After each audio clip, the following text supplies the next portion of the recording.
You're listening to Two Guys Talking Wine with Michael Pincus and André Prue. Oh, Michael, the clock is winding down, and we are getting to the final hours and minutes of 2024. Yeah, 24. Like, how was 2024 for you? I mean, busy.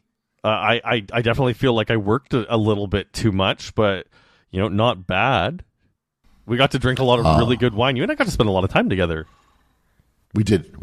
And we drank a lot of really good wine together. We did drink a lot of really good wine together. I mean, it's the thing about wine. It's the thing why I started my wine business, the ADX Wine Company. I honestly think it's the reason why we do what we do, Michael, is when you get together to open up a really great bottle of wine, it can make a good day better. And, Yep. I'm thinking about, a really beautiful day in my backyard where you and I tasted the wines of Cyprus, and, I could feel my brain melt just at the sheer quality of, and the opportunity to be able to learn something. And to write down to you showing up at my house with a magnum of Montebello. Wasn't expecting to do this to make me feel better about losing my dog. Yeah, it was a sad year to lose Henry. These are weird tears though, because they're both happy and sad at the same time. Because holy shit, was that wine good? But man, I miss my dog. Yeah, Henry was great. He was the best food stealing dog ever. I have never seen a dog so good at stealing food when you were least expecting it. You had always told me, you always said, watch Henry. He's going to take something from you. And you'd be drinking wine. You'd have a pizza in your hand, and you just wouldn't think about it. And next thing you know, the pizza in your hand is gone.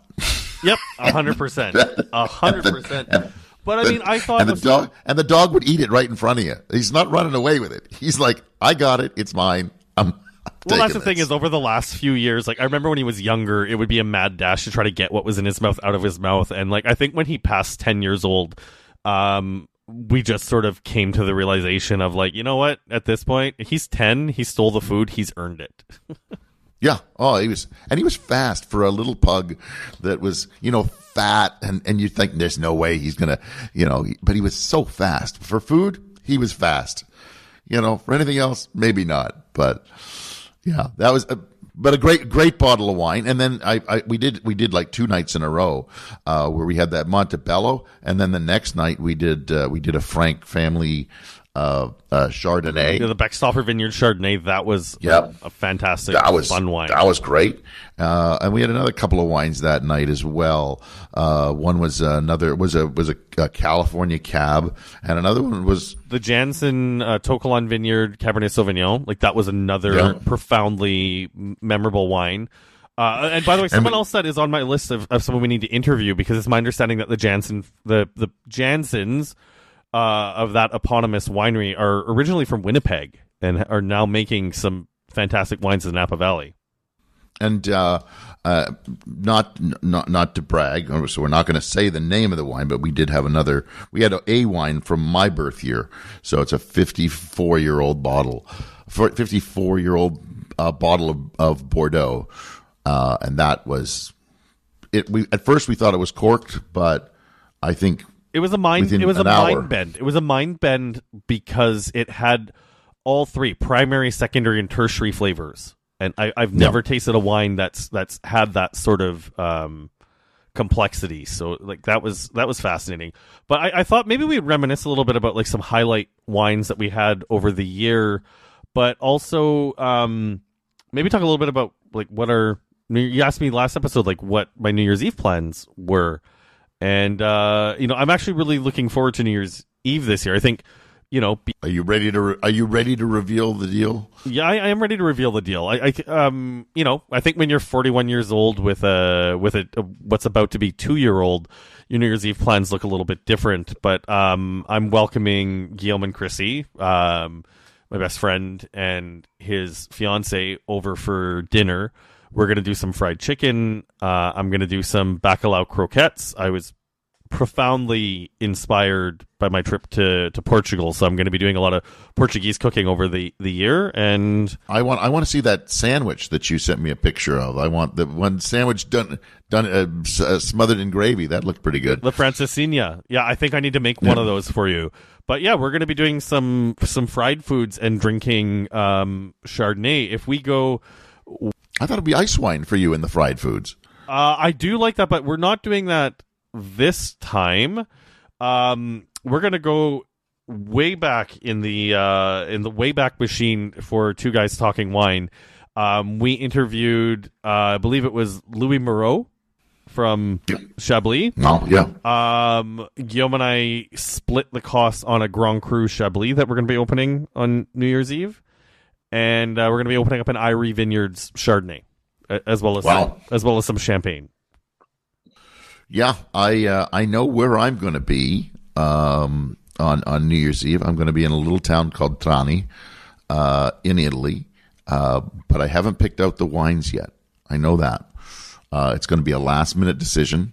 But when I was in Piedmont, believe it or not, I picked up a case of a variety of wines from there, and believe it or not, there's at least 4 Moscato in there that I'm going to have a chance to maybe open 2 or 3 of those, maybe all on one day. It would be great.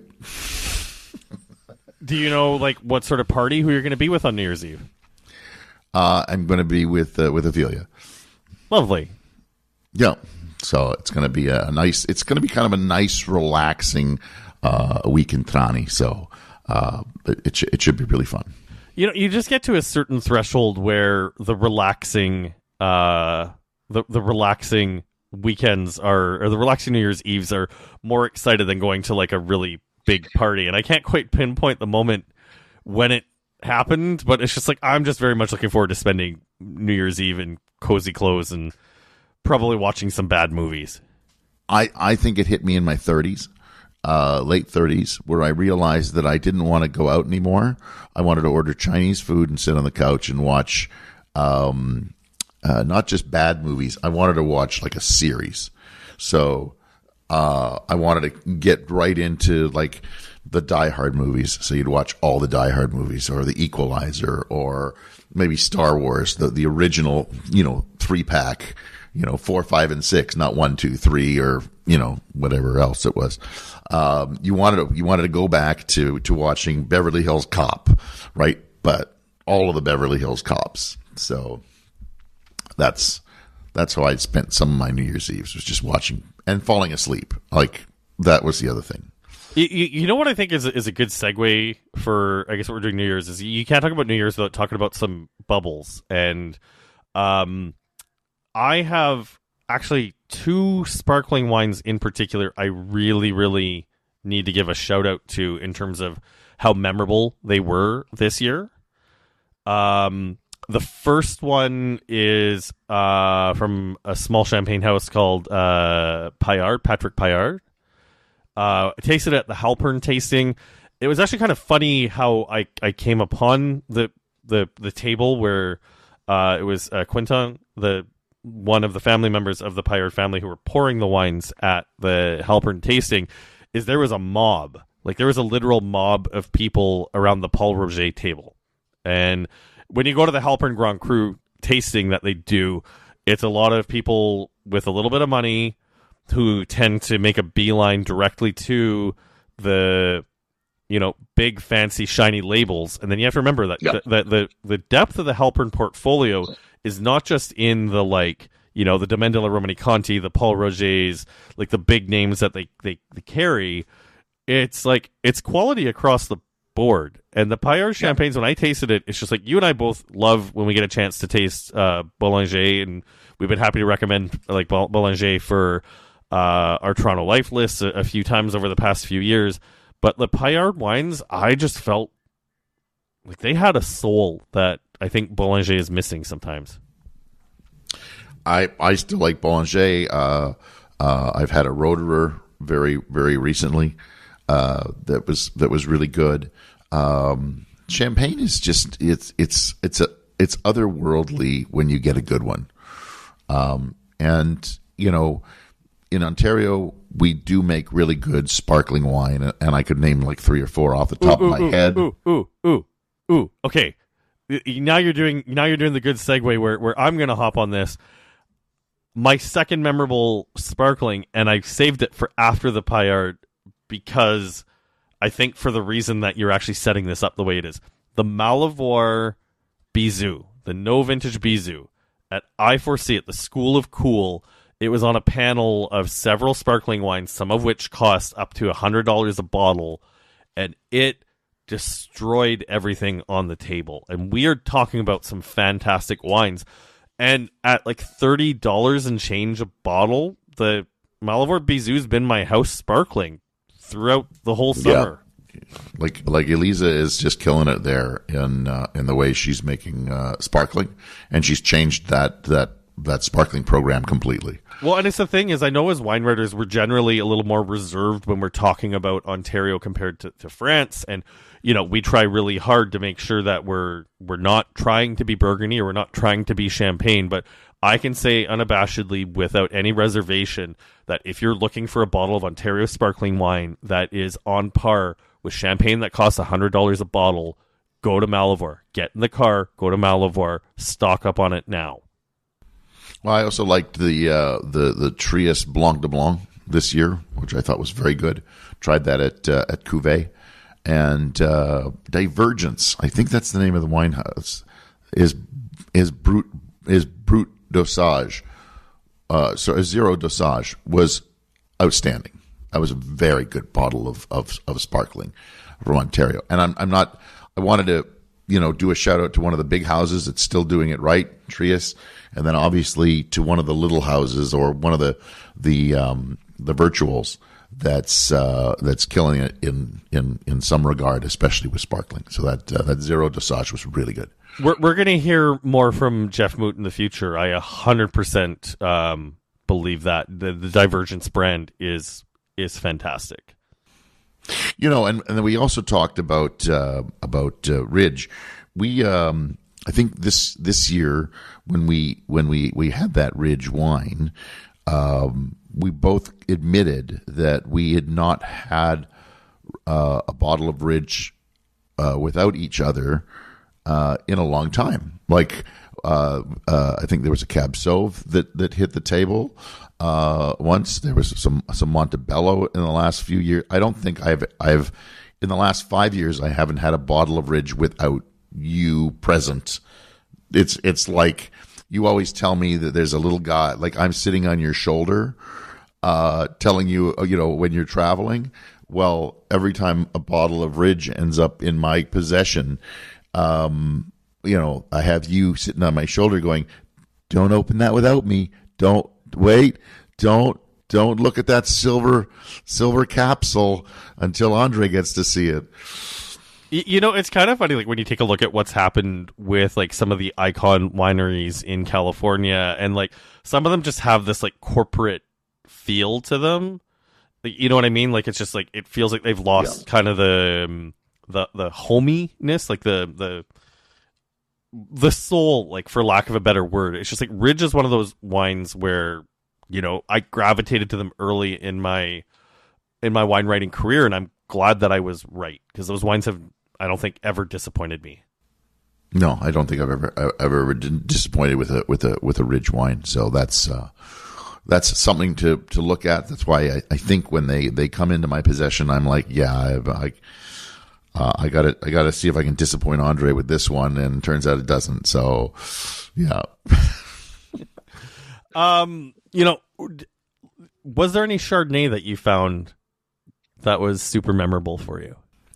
You know what? I just recently at the Mark Anthony tasting, I tried one from Aloise Legator, which is from Alto Adige, and that was just one of those Chardonnays that just hit my sweet point.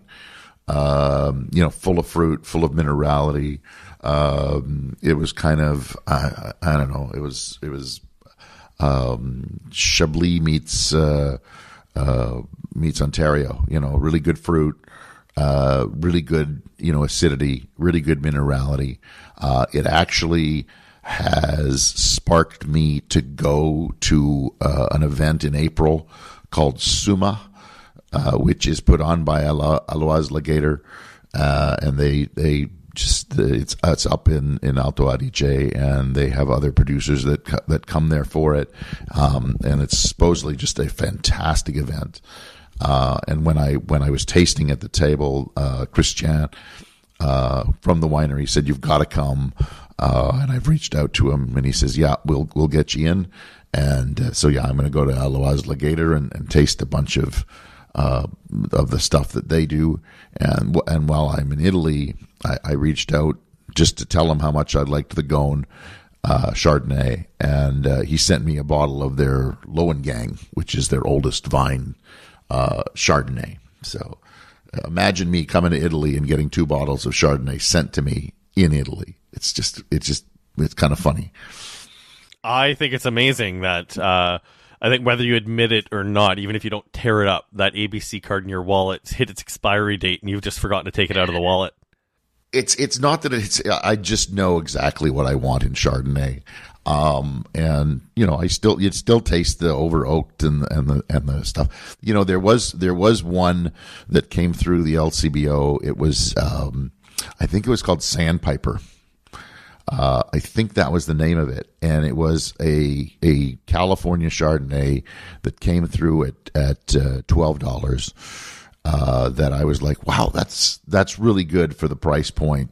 And I think the other Chardonnay that blew my mind was that Australian one that we tasted during the Toronto Life Tasting. That £1 per that was $9 or $10 a bottle, and that was super drinkable. So, are you going to ask me the same question, or are you just fed up with me talking about Chardonnay? I expect what I should ask you is something different. Like, did you find any nice Chianti this year that you liked, or something that I'm assuming you found Chardonnay. I should ask you if you found something, else did you find a rare grape variety that you really liked? Did you find, a white wine that just blew your mind that wasn't Chardonnay? Actually, you know what? I can say that. I actually appreciate that you asked the question the way that you did. I had a chance to visit Blackbank Hill Winery, and the Blackbank Hill Winery Chardonnay did make our list for Toronto Life. There might be a few bottles left, but I don't think there was a whole lot left at the time that was printed. But Taylor, the owner, is also mucking around with Viognier and a few other things in his vineyard, and the Viognier that he's made at Blackbank Hill just blew my mind, because the thing is, like, Viognier from Ontario is in general something quite good. Like, you and I both enjoy Viognier from Ontario. We've talked about that. A friend of the podcast, Steve Byfield, makes an excellent Viognier under his Narai label.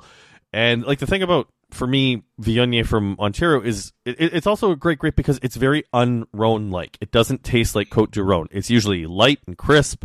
It has like a white floral element to it, a little bit of citrus. It's a little bit perfumey, but like a Northern Rhone Viognier or Roussanne or Marsanne are things that I dig because they usually spend a little bit of time in oak. They've got texture. They've got like a really viscous, like oily finish on the back palate. And what Taylor's done at Blackbank Hill with his Viognier, like, it knocked my socks clean off. If anyone talked to me this summer about like a wine from Ontario to run out and go taste, like, that was it. That was absolutely it. On the talk about Viognier, I did some judging this year at the All Canadian Wine Championships, and I think the category that I was most blown away. I love, I request certain categories if I can. I would like to do the Gamay category. Obviously, for the Rosé report, I want to do the Rosé category. but I ended up getting the Viognier category, and I was surprised by the Viognier from British Columbia. There was at least 2 or 3 that I was really blown away by.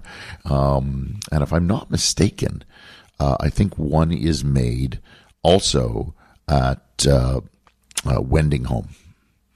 And that was really good. And I tasted that blind. And when I saw that it was them, I was like, wow, that was pretty good too. So again, another Ontario Viognier by a winemaker that you just don't think of, Viognier from. You're talking about Ron, right?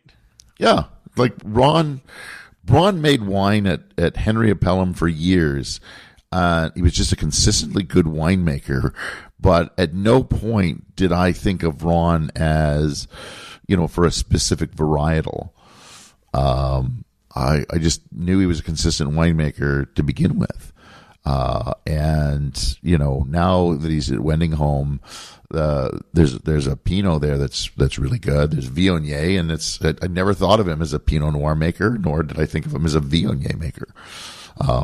And it's interesting when some of these winemakers, not just in Ontario but other places, move on, and then you realize that they're making wines that they didn't make when they were at their original place, that you knew them, and then suddenly they're making great sparkling or great Chardonnay, and you're like, I never thought of them as being very good at that, but suddenly, bang, they're making that.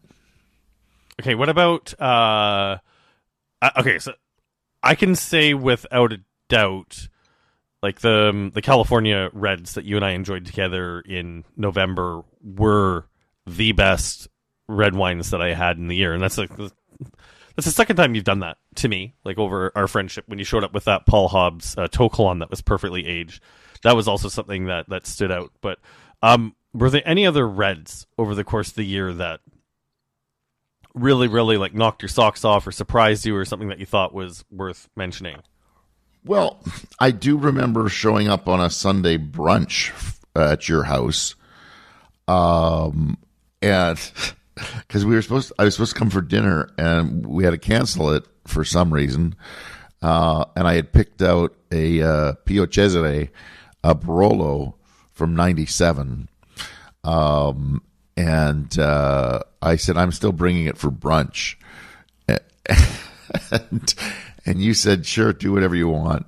And that, I think we were all really shocked by how good that wine was for its age, and how primary the fruit still was in that wine. And I thought for sure you weren't going to like it, because you are not usually an old wine fan. But I think over the course of this year, I think you've developed a palate for some old wines. I think you're still probably not an old wine fan, but you have developed into somebody who wants to, at least now, try older wines. And you know what you like in these older wines. You don't want them dusty. You don't want them old baseball glove. But you're willing to look a little deeper to find the better parts of the old wines. It's been something I'm willing to like roll the dice on in my own cellar. I've started picking up some more Pinot Noirs. I know that I like old Pinot Noir, but I also know I don't like it too old. Not to toot my own horn, but I'm going to toot my own horn. We had another lovely evening in my backyard where your lady friend Ophelia was over, and we opened up a 2019 rough Pinot Noir. And I believe you told me that Ophelia really enjoyed it, and that was a wine that was really starting to show its age, 6 years later. Yeah, she was impressed with that. And not from a great vintage in Ontario either. 2019 was hard. No, so so it's interesting that it showed as well as it did. So here's a question for you, so a little fun. The best piece of wine advice that you got this year from any source? I don't know if I got any advice this year that really stands out, but I think just a reminder, to continue on the conversation about tasting old wines is to make sure that we're staying curious, to make sure that I'm staying curious, right? Don't make up your mind. And I know it's something that I try to be respectful of everyone's opinion, especially when we're dealing with people who are not in the wine world. But, you meet and you see them at the LCBO and you see them at some of these tastings where they have their mind made up about what they want to drink before they drink it.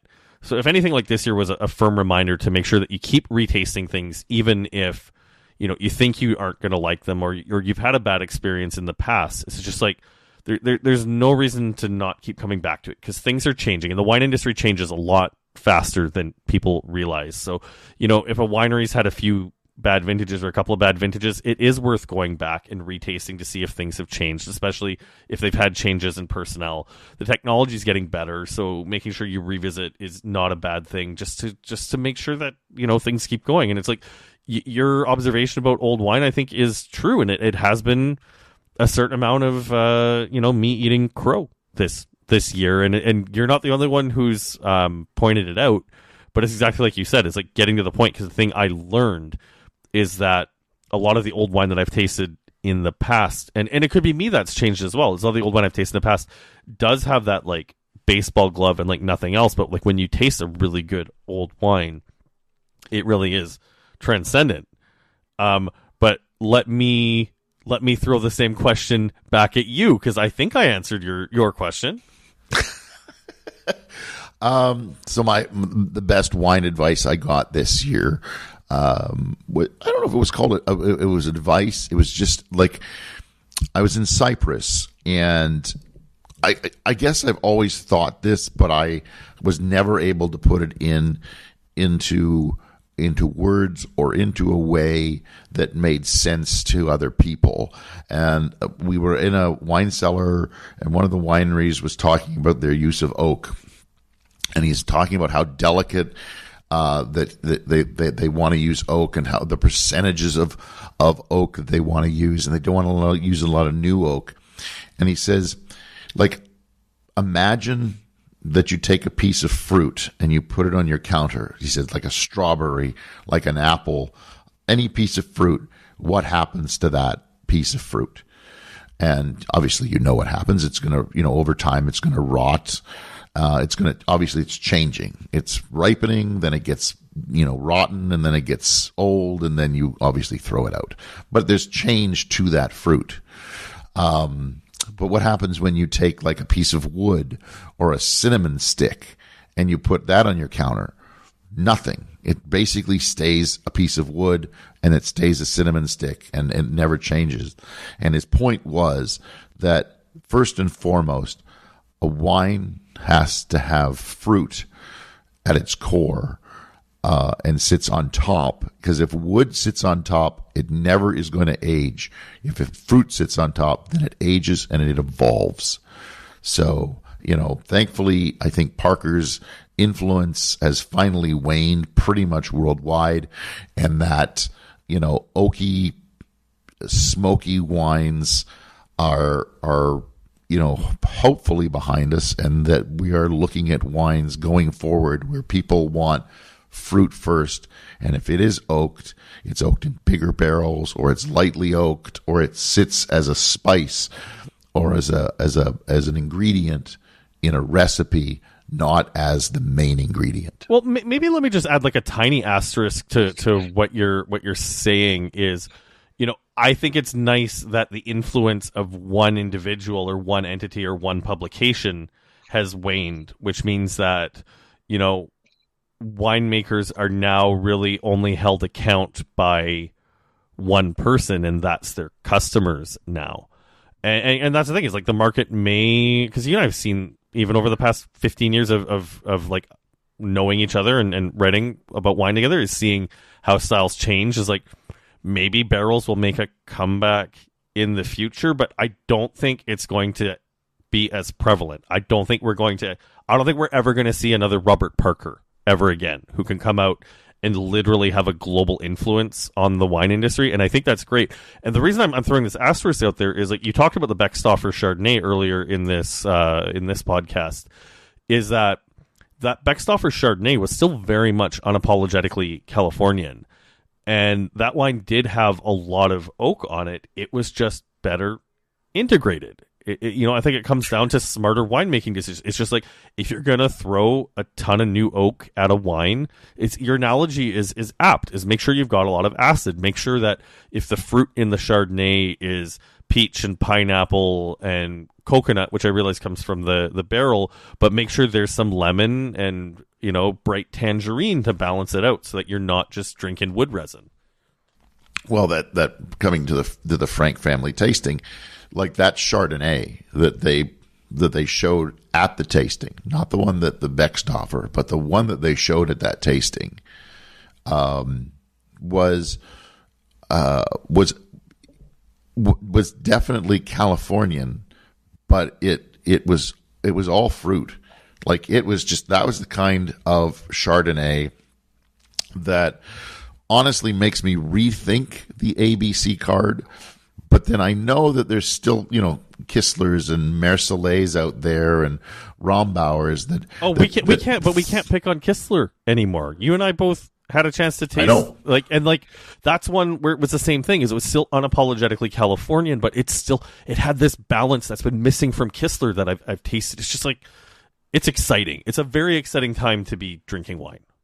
Yeah, and I think, you know what, I think it's an exciting time as well for, look, there's always been, Chardonnay has always been out there, and I don't like to get you on your Chardonnay bandwagon very often, but I think there is a renaissance for Chardonnay coming, and it's not just, cool climate areas. I think it's the warm climate areas that are having their renaissance now. So the Californians and the Chileans and Argentinians, Australians, these places that have always made warm Chardonnay with lots of oak, but now they're really learning that this is not what the market wants anymore.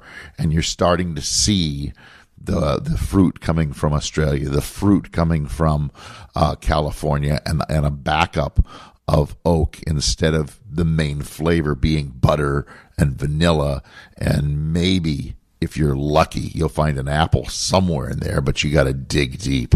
Now it's the apples and the peaches and the pears and the tropical fruit forward, and then it's like sitting on a layer of toast. So it's like fruit jam sitting on toast. That's where I'm going with that. Well, you know what? I think this is like a really nice, like, high note to end things on. We've talked about a few wines that we really loved. I'm looking forward to 2025 a lot to see what's going out there. Looking forward to drinking some more Ontario, but we should be getting to the point where I left my career in radio in 2021, and I've been buying some nicer wines since 2021. Is that hopefully we can start dipping into my cellar this year, because you've been so generous with your cellar over the years. I think it's about time I reciprocated. So let's see what 2025 brings. Well, I hope that some of those Chardonnays have at least come to fruition, and that you were right to hold them. I've learned a bit about what makes a wine ageable. Let's just put it that way. And it is something too, where it's like nothing to feel bad about. Is not all wines are made to be aged. No, and I there was the last thing that I learned probably this year is that the sweet spot for Ontario is about 7 years for reds, and is about 3 to 5 years for white, especially Chardonnay. Something I definitely learned, with a few notable exceptions. But if you're going by a rule of thumb, I think Ontario reds about 7 years. You're probably looking at, if you've got a 7-year-old Ontario sitting in the cellar, pull it out. It's time to start drinking that. All right. Well, on that note, Happy New Year, Michael. It's been a great year. Are we going to go and toast the New Year with some tequila in memory of our trip to Mexico? We should do that. Actually, we should get back into that. And what I'd really love to see is that coffee tequila that we tried. And yes, I will now finally admit you did finish that bottle.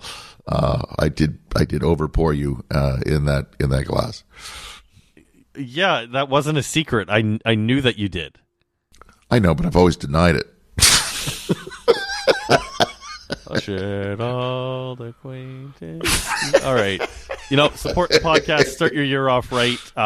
I am going to be doing my dry-ish January again. Oh God, stop! I'm sick of people who give me a hard time about the fact that I don't do it like strictly, but like I like doing the recalibration, and I'm not going to judge people who don't. So get off my back. All right, fine. Patreon.com/Two Guys Talking Wine. We appreciate the support. I'm Andre Peru at Andre Wine Review on social media. I'm Michael Pincus of Michael Pincus WineReview.com, the great guy on most social medias. I joined Blue Sky, by the way. Yeah, you're everywhere. I'm everywhere. I'm like City TV. Good night. Thanks for listening. Please subscribe to Two Guys Talking Wine on iTunes. Two Guys Talking Wine is produced by Jim Ray, Adam Duran, and Ken Little.